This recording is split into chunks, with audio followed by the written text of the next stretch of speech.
Have you heard about this lawsuit between Costco and Lululemon? It's nuts. It seems like an act of desperation from a brand that's kind of ruined itself by going woke. What do you think?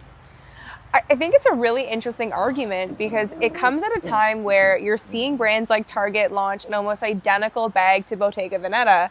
But the question becomes, when does a style enter the public domain?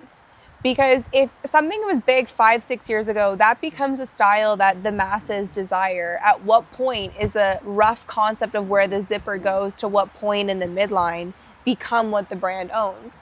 It's interesting what the Kirkland brand is, because when you have a Kirkland golf ball, a lot of people think it's like a Titleist golf ball, right? And I think Kirkland has tried to build a reputation under the radar of our products are identical to the others as opposed to similar.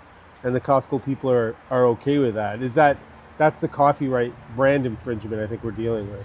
No, but what's interesting about that is Kirkland buys white labeled these products. So Kirkland actually takes pride in saying, this is the same product but with our logo on it. And that's why the Kirkland logo is actually blown up in the last few years to be a brand that people wear, because there's something that it means to be a Kirkland brand.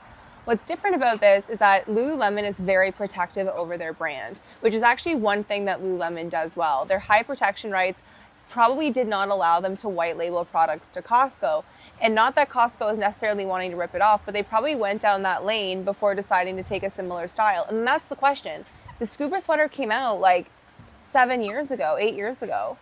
At what point is that style, if it's desirable, not be achieved by the general public? It shows to me a leadership that's trying to protect an empire as opposed to build the next generation of amazing products and experiences. So this lawsuit is designed to try and protect the revenue stream, which is a losing battle because you can get knockoff Lulus anywhere, anyhow. Yeah. Right? So they're trying to send a message. It's not going to work. They should be focused on product innovation, customer experience, and winning back a brand that means something, not one that's diluted to include everybody.